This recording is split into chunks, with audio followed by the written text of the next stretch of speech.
Good morning. हमारी class agriculture biology में first chapter पादप प्रजनन, जिसके अंदर हम आवर्ती चयन पढ़ रहे थे। आवर्ती चयन को हम पढ़ रहे थे। इसमें हमने जो है आवर्ती चयन की 4 विधियों को देखा, जिसमें सरल आवर्ती चयन, सरल आवर्ती चयन।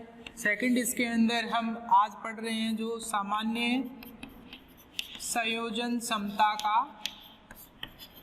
सामान्य संयोजन क्षमता का आवर्ती चयन। थर्ड इसमें है विशिष्ट संयोजन क्षमता का आवर्ती चयन। और फोर्थ इसके अंदर आता है अपने व्युत्क्रम प्रकार का, व्युत्क्रम प्रकार का आवर्ती चयन, व्युत्क्रम प्रकार का आवर्ती चयन। आज हम इसके अंदर जो है सामान्य संयोजन क्षमता का आवर्ती चयन पढ़ रहे हैं। देखिए, सामान्य संयोजन क्षमता के आवर्ती चयन के अंतर्गत हम जो है प्रथम वर्ष के अंदर जो है कोई प्रजाति की मूल समष्टि ले रहे हैं, जिसमें क्या है कि पादप जो है उनको क्या किया गया है, चयनित किया गया है। ये पादप जो है उन्नत प्रकार के पादप होते हैं, जिनमें हम उन्नत लक्षणों को लेकर के क्या करते हैं, आगे संकरण की प्रक्रियाओं को चलाते हैं। तो यहाँ पर ये जो पादप होते हैं ये मूल समष्टि वाले पादप हैं, उन्नत पादप कहलाते हैं। और इन पादपों के अंदर केवल क्या करवाया जाता है, स्वपरागण की क्रिया करवाई जाती है, ताकि इनके लक्षण जो है वो मूल लक्षण जो है वो क्या रह सके, विद्यमान रह सके, बाहर से कोई नया लक्षण ना आए। जबकि दूसरी जो हमने समष्टि ली है, इसमें इसको हम बोलते हैं परीक्षक विभेद पादप। परीक्षक विभेद पादप वे पादप होते हैं जिनके अंदर क्या करवाया जाता है, स्वतंत्र परागण की क्रिया करवाई जाती है। और स्वतंत्र परागण के कारण से क्या होता है, इन पौधों के अंदर जो है विविधताएं उत्पन्न होती है। अब होता क्या है कि जो मूल समष्टि वाले पादप हैं, इन पादपों में से कुछ पादपों का तो हम क्या करते हैं, स्वपरागण की क्रिया करवाते हैं। और इनके फलस्वरूप क्या होता है, हमको जो बीज प्राप्त होते हैं वह द्वितीय वर्ष के लिए हम उगाते हैं। जबकि परीक्षक विभेद के अंदर हम क्या करते हैं कि मूल समष्टि के पादपों का क्या करवा देते हैं, स्वतंत्र रूप से परागण परीक्षक विभेद पादप से करवा देते हैं, जिसके फलस्वरूप हमें यहाँ पर जो है परीक्षार्थ संकरण संततियां उत्पन्न होती है। अब इन परीक्षार्थ संकरण संततियों से क्या किया जाएगा, जो पादप प्राप्त होंगे उन पादपों में से हम केवल उन्नत लक्षणों वाले पौधों का क्या करते हैं, चयन करते हैं और उनका क्या करवाते हैं, तृतीय वर्ष के लिए उपज परीक्षण करवाते हैं। जबकि यहाँ पर जो स्वपरागण की क्रिया करवाई गई थी, उस स्वपरागण क्रिया के पश्चात जो बीज प्राप्त हुए उनको हम जो है अगले वर्ष के लिए जो है उगाते हैं और उनसे हम क्या करते हैं, एकल पादप संततियां प्राप्त करते हैं। इन एकल पादप संततियों का हम क्या करते हैं, उपज परीक्षण वाले पौधों से क्या करवाते हैं, संकरण करवाते हैं, जिसके फलस्वरूप हमें जो है यहाँ पर तृतीय वर्ष के लिए जो है नई पादप संततियां प्राप्त होती है। और यह प्रक्रिया जो होती है वापस जो है अगले वर्ष के लिए दोहराई जाती है। अब इसमें क्या होता है कि इन पूरे के पूरे आवर्ती चयन का या सामान्य संयोजन क्षमता चयन का लाभ क्या होता है, तो यहाँ पर देखिए कि मूल समष्टि से जो स्वपरागण क्रिया करवाई, उस स्वपरागण क्रिया के फलस्वरूप क्या हुआ कि मूल लक्षण जो थे वो बने रहे। जबकि यहाँ पर स्वतंत्र परागण के पश्चात क्या हुआ, यहाँ पर परीक्षार्थ संकरण संततियां प्राप्त हुई और इन संकरण संततियों का हमने क्या करवाया, उपज परीक्षण किया। इस उपज परीक्षण में क्या हुआ, स्वतंत्र परागण के कारण से क्या हुआ, यहाँ पर विविधताएं उत्पन्न हुई और इन विविधताओं का समावेश किसमें करवा देते हैं, हम इन मूल समष्टियों में करवा देते हैं। जिसके फलस्वरूप क्या होता है यहाँ पर कि जो विविधताओं वाले लक्षण है वह क्या होते हैं, मूल समष्टि के अंदर समायोजित हो जाते हैं। और उसके फलस्वरूप क्या होता है कि इन पादपों के अंदर एक संयोजन क्षमता या एक विविधता युक्त लक्षणों वाले गुण जो होते हैं वो उत्पन्न हो जाते हैं। और फिर इनका हम क्या करते हैं, अगले वर्ष जो है इस क्रिया को वापस क्या करते हैं, दोहराते हैं।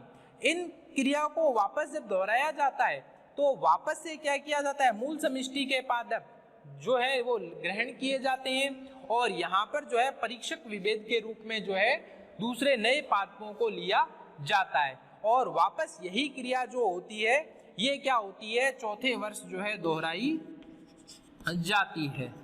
चौथे वर्ष इस क्रिया को वापस से क्या किया जाएगा, दोहराया जाएगा। और इसके लिए क्या किया जाता है, जो क्रिया हमने द्वितीय वर्ष के लिए दोहराई थी जिसमें हमने क्या किया, मूल समष्टि के पादप में स्वपरागण की क्रिया करवाई, जबकि परीक्षक विभेद जो पादप था, परीक्षक विभेद संततियों के अंदर हमने क्या किया, स्वतंत्र परागण की क्रिया करवाई और इनसे क्या हुआ, हमें जो है परीक्षार्थ संकरण संतति प्राप्त हुई, जिसका हम क्या करते हैं, वापस उपज परीक्षण करते हैं और इनका फिर हम वापस जो होता है पांचवें वर्ष में हम क्या करते हैं, इनके अंतः संकरण खंड प्राप्त करते हैं, एकल पादप संततियों को उगाते हैं और इनका क्या किया जाता है, समावेश उपज परीक्षण वाले पौधों से करवाया जाता है। और इस सभी संपूर्ण क्रिया के अंदर जो विविधता युक्त लक्षण होते हैं वह मूल समष्टियों के अंदर आ जाते हैं। तो यह जो है इस प्रकार से सामान्य संयोजन क्षमता का क्या कहलाता है, आवर्ती चयन कहलाता है।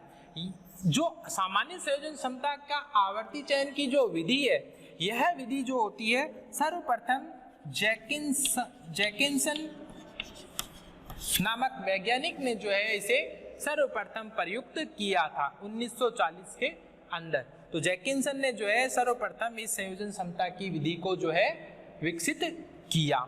इसके पश्चात है विशिष्ट संयोजन क्षमता का आवर्ती चयन। देखिए, विशिष्ट संयोजन क्षमता का जो आवर्ती चयन होता है, इसके अंदर क्रिया तो यही दोहराई जाएगी, परंतु यहाँ पर जो लक्षण लिए जाते हैं उन लक्षणों के अंदर हम क्या करते हैं कि मूल समष्टि जो होती है उसमें स्वपरागण करवाएंगे और स्वपरागण के पश्चात जो यहाँ पर बीज प्राप्त होंगे उन बीजों को हम क्या कर लेते हैं, अगले वर्ष के लिए संग्रहित कर लेते हैं और इनका हम फिर क्या करवाते हैं, परीक्षार्थ संकरण संतति से जो है संकरण करवाते हैं। तो यहाँ पर जो पौधे प्राप्त होते हैं इनका हम दोबारा से क्या करते हैं, पुनरावर्ती उपज परीक्षण करते हैं। यानी कि एक बार जो उपज परीक्षण हो जाएगा उसके पश्चात वापस फिर क्या किया जाएगा, इस उपज परीक्षण की पुनरावृत्ति करवाई जाती है ताकि लक्षण जो है वो क्या हो जाए, विशिष्ट संयोजन क्षमता विकसित कर ले, अर्थात पौधों के अंदर वह लक्षण जो है विशिष्ट रूप से क्या हो जाए, विद्यमान हो जाए। और इसके पश्चात फिर क्या किया जाता है, वापस यही प्रक्रिया जो है दोहराई जाती है। अंतर केवल इतना है कि यहाँ पर जो है सामान्य जो संयोजन क्षमता में जो है उपज परीक्षण के पश्चात वापस से इनका क्या किया जाता है, पुनरावृत्ति नहीं करवाई जाती, जबकि सामान्य संयोजन क्षमता के अंदर हम यहाँ पर क्या करते हैं कि जो परीक्षा संकरण संतति से जो उपज परीक्षण किया उस उपज परीक्षण का दोबारा से फिर क्या किया जाता है, पुनरावृत्ति करवाई जाती है और इस एक चक्र को जो है वापस जो है अगले वर्षों के अंदर क्या किया जाता है, दोहराया जाता है। विशिष्ट संयोजन क्षमता की जो तकनीक है इसे हल द्वारा विकसित किया गया था, हल द्वारा विकसित किया गया था। इसके पश्चात है व्युत्क्रम प्रकार का आवर्ती चयन। व्युत्क्रम प्रकार का जो आवर्ती चयन होता है इसके अंदर क्या किया जाता है कि जो मूल समष्टि है उस मूल समष्टि का हम क्या करते हैं, द्वितीय वर्ष के अंदर जो है उपज परीक्षण करते हैं और इसके पश्चात जो दूसरी संतति ली जाती है, ये संतति तो कहलाती है ए और ये कहलाती है बी। तो मूल समष्टि हम ए और यहाँ पर जो है दूसरी मूल समष्टि लेते हैं हम यहाँ पर बी और इन दोनों का क्या करवाते हैं, हम उपज परीक्षण करते हैं। उपज परीक्षण के पश्चात इनसे जो बीज प्राप्त होंगे इन बीजों को क्या किया जाता है, उगाया जाता है और इनसे प्राप्त संततियों का जो है स्वपरागण करवाया जाता है। स्वपरागण के कारण से मूल संततियों के अंदर केवल मूल लक्षण ही विद्यमान रहते हैं और फिर इनका क्या किया जाता है, परीक्षार्थ संकरण किया जाता है। अर्थात यहां पर क्या होगा कि जो संतति प्राप्त होगी, जैसे ये मूल समष्टि है A और दूसरी मूल समष्टि है B,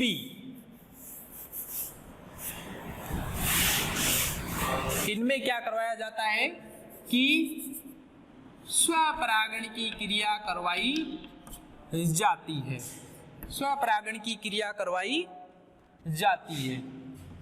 दोनों ही मूल समष्टियों में क्या करवाया जाएगा, स्वपरागण की क्रिया करवाई जाएगी। और स्वपरागण के पश्चात यहां पर जो है हमें बहुत सारे पादप प्राप्त होते हैं। इन पादपों को हम क्या कर लेते हैं, द्वितीय वर्ष के लिए उगाते हैं, द्वितीय वर्ष के लिए उगाते हैं। द्वितीय वर्ष के पश्चात जब इनसे हमें संतति प्राप्त होती है, इन संततियों का हम क्या करते हैं, ए मूल समष्टि ए का क्रॉस जो है वह बी से करवाया जाता है और बी समष्टि का क्रॉस जो है वो ए से करवाया जाता है। अर्थात इसमें क्या होएगा कि जो मूल समष्टि के उन्नत लक्षणों वाले जो पादप हैं ए और मूल समष्टि बी लक्षणों के उन्नत पादप जो हैं वो है बी, इनका हम क्या कर लेते हैं, व्युत्क्रम ए का बी से तथा बी का ए से व्युत्क्रम रूप से क्या करवाया जाता है, यहाँ पर संकरण करवाया जाता है। जिसके फलस्वरूप क्या होगा कि हमें तृतीय वर्ष के लिए पादप प्राप्त होंगे। यह पादप जो होते हैं इनमें दोनों प्रकार के लक्षण जो होंगे वो विद्यमान रहते हैं। अब इन दोनों पौधों के अंदर दोनों ही पौधों के अंदर जो मूल समष्टि ए है और मूल समष्टि बी है, दोनों के ही लक्षण जो है यहाँ पर इस संतति में पाए जाते हैं।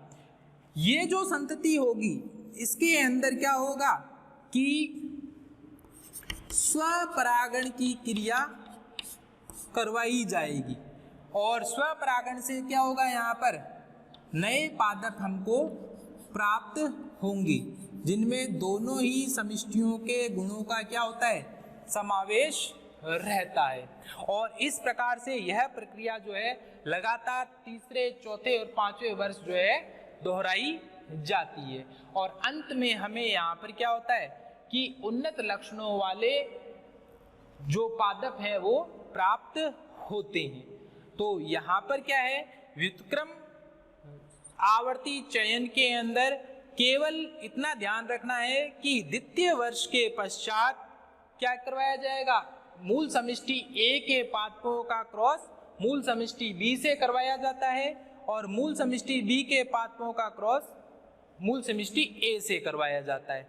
और इसके पश्चात जो है लगातार चौथे, पांचवें वर्ष के पश्चात छठवें वर्ष में हमें जो है उन्नत किस्म प्राप्त होती है। तो ये जो है व्युत्क्रम प्रकार के आवर्ती चयन कहलाते हैं। ये आपके जो है आज का चैप्टर कंप्लीट होता है, फर्स्ट पादप प्रजनन। नेक्स्ट हम दूसरा पार्ट पढ़ेंगे जो है जैव प्रौद्योगिकी, वो अगले क्लास के लिए।